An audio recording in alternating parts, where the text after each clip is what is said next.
So first of all, thank you, Dan, for that nice intro.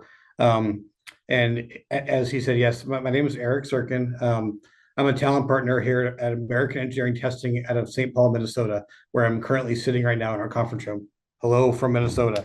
So good morning, good afternoon, good evening, wherever you are. I saw people all over the world, which to me is really, really neat that people are all over the place. Um, I want to start today with a little story I have from last night. I was doing my last prep work for this last night, and I went into my daughter's room, who is about to be a teenager, and I told her what I was doing today and how I was a bit nervous about it. And she said to me, she said, "Dad, remember what you did for me at the end of last year when I had to give the presentation and you told me about the gum?" And I said, "Oh, yeah." She said, "Well, you should do something like that to ease your nerves." So what she was doing was she was on the side of a presentation in sixth grade about how gum was the most amazing thing for people, and that everybody should chew gum all day long. So what we did was we went to the store and we bought 30 pieces of gum, and she gave everybody a piece of gum before her conversation and before her topic to ease her nerves and to have people chewing gum. So what I would like you all to do, just for me, is it's just for 15 seconds. Just think, this could be me next year, asked to speak to a group of people saying yes, even though in the back of my mind I have doubts, and I still have doubts, and I have imposter syndrome, and they really don't want to hear what I have to say. But I was asked and I said yes. So if you could think about that for 10, 15 seconds, I would really appreciate it. All right, so here we go.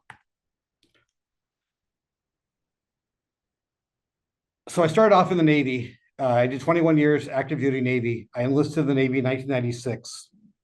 And from 1996, I got to boot camp on Halloween Day 1996. And from there, I was stationed all over the world. I was stationed in all three corners of the world, um, also in Hawaii, also in the Midwest. I did 10 deployments. Three of them were combat deployments on a surveillance plane. And then I pivoted into Navy HR and specifically diversity, where I was told when applying for the position, you do know that this job isn't actually for you. And I said, well, what do you mean? And they said, this job is for, non-white males. And I said, it doesn't say that in the job description. And the leader said to me, well, yeah, but why would the Navy want diversity from white males? The program is not for you. And I said, well, I still want to do it. And he said to me, well, I'll support it, but just so you know, you'll never get promoted again.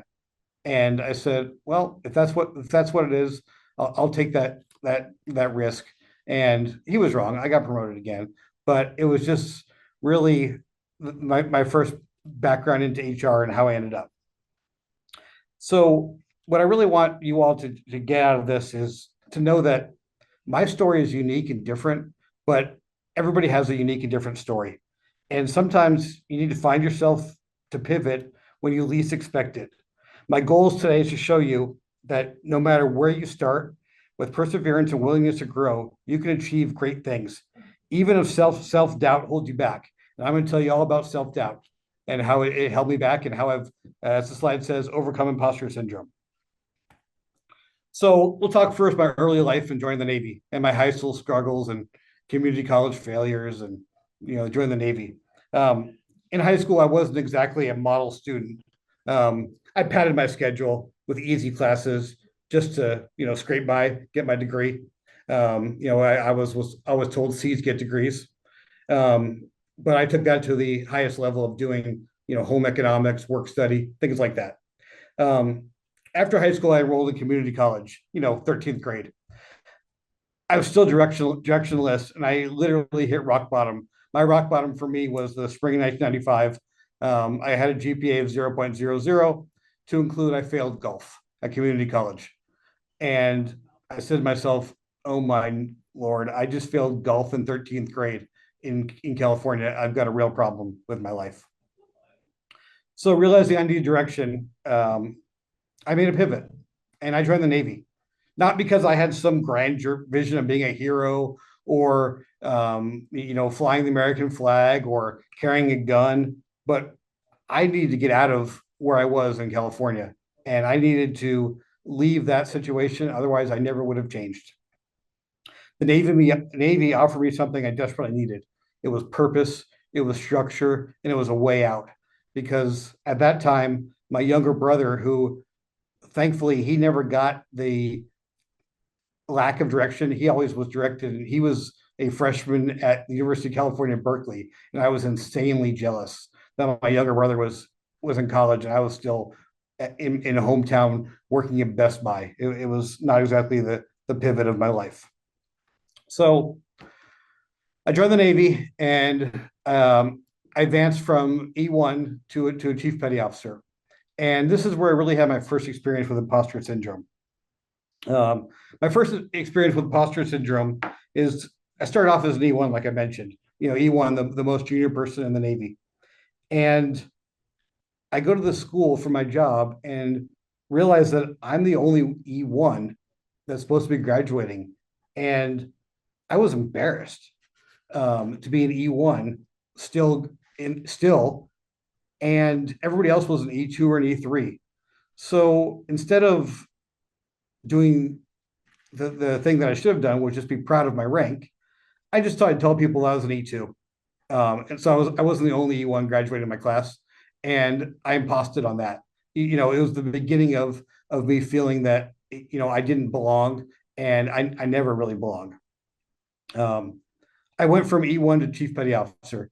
Chief petty officer of the Navy is the pinnacle of the enlisted career. Once you go from E6 to E7, but in the Navy, if somebody calls you an E7, that's like the lowest insult in the world. To be called an E7 in the Navy is horrible. So we're all chiefs.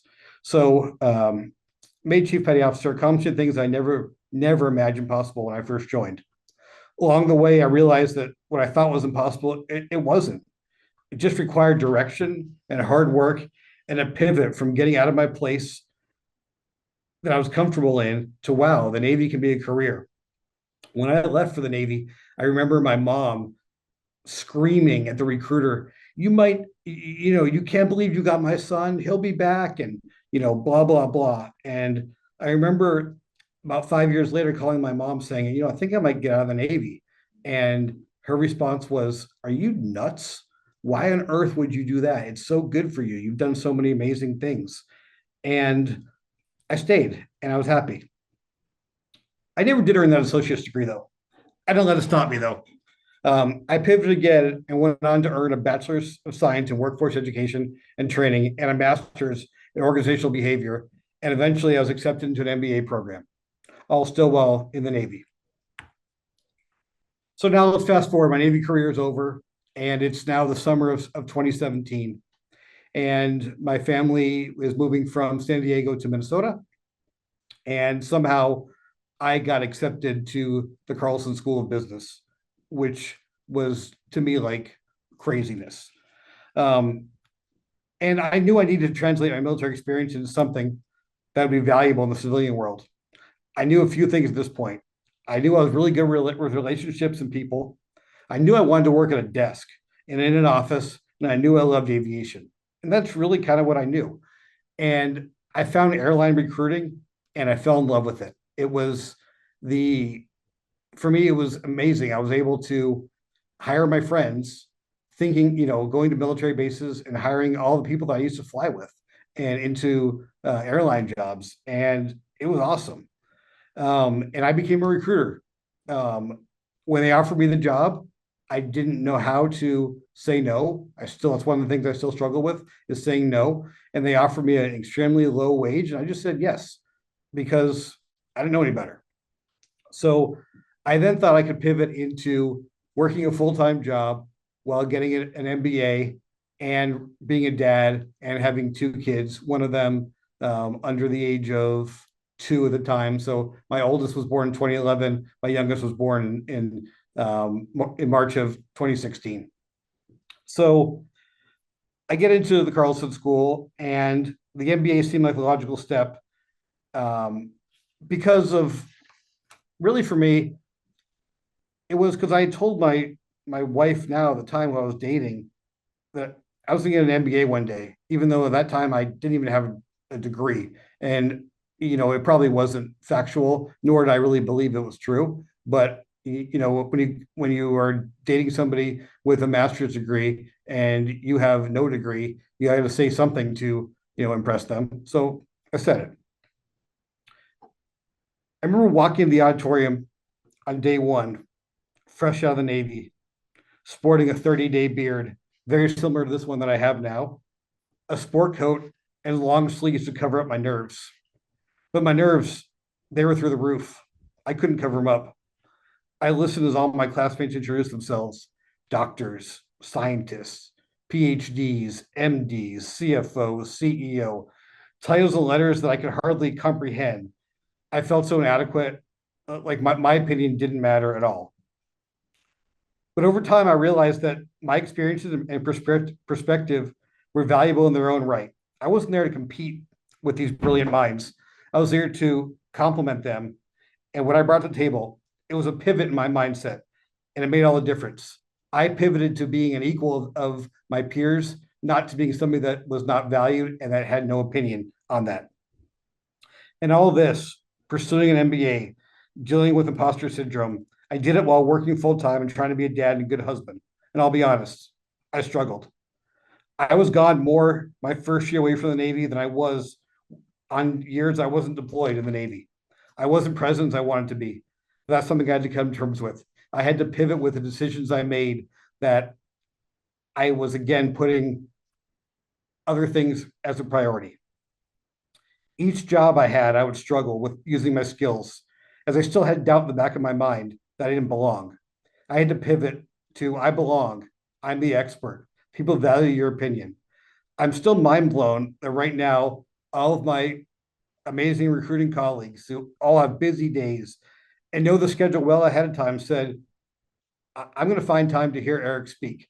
And that to me is just the most gratifying, rewarding thing, that you're all sitting here listening to me right now. So finding my voice and pivoting, it took me 5 different jobs, a global pandemic to finally find my voice. But when I did, it was like a weight had been lifted off my shoulders. I really came to understand that my opinion does matter. People want to hear what I have to say. And you know what? I'm good at what I do. I recruit differently, and that's okay. More than okay. In fact, people like my style, and I've come to like it too. I fast forward now to my present situation in another unplanned pivot. Truly, I never thought I would be sitting here talking to you, working at this current role. I was in what was, I thought, my dream job. I was a head of recruitment for a startup airline. We were funded, we were rocking and rolling. And then in January, we just weren't. And on a Thursday evening, I went from being the head of recruitment at a startup airline to thinking about how to craft and when to craft the LinkedIn message of my dream job. And unfortunately, the company ceased operations and I was out of work. I felt my identity was tied so much to that company, of starting it and being there at the beginning and hiring folks and growing it and trying to get there. I pivoted again to start my own recruiting company. But what I didn't know but learned within 90 days is that the aviation industry also pivoted. But that's a whole nother topic for a whole nother conversation. The aviation industry pivoted away from hiring due to a whole bunch of factors that was way well beyond my control. I tried and I tried, and I had a hard time getting traction of growing for myself. When an opportunity from previous job relationship that became a friendship presented itself, I had little time to think about it and a little decision to make. I pivoted again, and I said, yes, I would love to talk to my current company where I'm at. I came in here the most confident I've ever been in my skills because of all these changes and challenges I've had. I pivoted. I'm an imposter. I'm no longer an imposter. I'm a leader. And I don't feel like I have imposter syndrome anymore. I'm here at my company as the recruiting expert, and I'm so happy to be here and to use my voice, and for people to want to hear it and to trust me on that. But my voice, It didn't just appear out of nowhere. It came from the leaders who supported me and told me, Eric, you're the expert. You talk to it. They trusted me. I was always over prepared and that I wouldn't make them look poor in front of their own leaders. Without leaders like that, I know one of you are in the audience right now. I wouldn't have recovered from the imposter syndrome. Like I said, it took me 5 jobs, an MBA, a pandemic, leaders to get there. I'm not an imposter. I'm a valued recruiting professional. It took time, it took reflection, and some challenging experiences, but I finally embraced who I am and the unique perspective that I bring to the table. So, what I really want you to all to understand is if you're struggling in your career or struggling to fill a role or struggling with a hiring manager that doesn't want to listen to you or struggling with in the contract recruiting world of making a placement to have enough support for your family or struggling with anything, know that you're not alone. And people in our industry, we have a hard time talking about struggling, but it's there. And the more we can talk about it and find your voice to talk about it, it's okay. We as HR professionals and recruiters, it's a real hard time in our industry right now. We're in the midst of these massive tech layoffs that are still going on. We're in the midst of the aviation industry laying off or close to and slowing down hiring essentially to a complete stop. And it's very hard to go on LinkedIn and to see friends and colleagues without work. So know that even if you get rejected over and over again, that it's okay. And your voice matters. Don't give up. Don't quit. So what I've really learned over my now 8 years of being out of the military and let's call it 06, 96, 06, 16, almost 30 years of work, is that every journey is unique. And what makes yours unique, and that's what makes you valuable. Don't compare yourself to others. Focus on your own growth and your progress. Because when we're focused on everybody else around us, it makes us worse at our job. Be team players, work together. When imposter syndrome hits, remember it's normal. Use it as a motivator to keep pushing forward rather than a reason to hold back. I am still, if you can see me right now, see my hands still shaking because I'm still nervous, even though I'm coming to the end of my topic. And I still can't believe that I said yes to do this. Life will throw you curveballs. And sometimes you'll need to pivot when you least expect it. Don't be afraid to make these pivots. They might lead you to opportunities you never, ever imagined. Whether you're in the military, pursuing a higher education, transforming to a new career, always look for ways to grow. Learn from your experience and then build them to be a better future. What I would really want to end this on is that I personally went from a complete failure as a student of a 0.00 GPA to a great career in the Navy and to an MBA from a top business school, learning all the way, ups and downs, lessons, having bad days, having good days, being spoken to in meetings of good things, bad things. Your past, though, it doesn't define you. What defines you is what you do today, what you do tomorrow. I'm not even going to attempt or even want anybody preconceived notion to think that I did anything amazing in the Navy, Special Forces related, but the SEAL community that I worked with, they have an amazing motto, and it is the only easy day was yesterday. So keep striving, keep learning, and don't let that imposter syndrome hold you back. If you're facing your own doubts or challenges, I encourage you to confront them head on. You're capable of more than you realize. Your experiences are more valuable than you think. I tell people all the time, anyone that will listen, there is a 0.0% chance, just like my GPA was in 1996, we'd be having this conversation if I had not joined the Navy. I don't know where I would be, but I do know for sure I wouldn't be talking to you And I would never have been given an opportunity like this to share my story. The Navy gave me direction and purpose that led me here today. And for that, I'm deeply grateful. I am so grateful that you all heard me. And I would love to connect with you all on LinkedIn. And if I can help you in any way, I'm here. My biggest give back is giving it, paying it forward.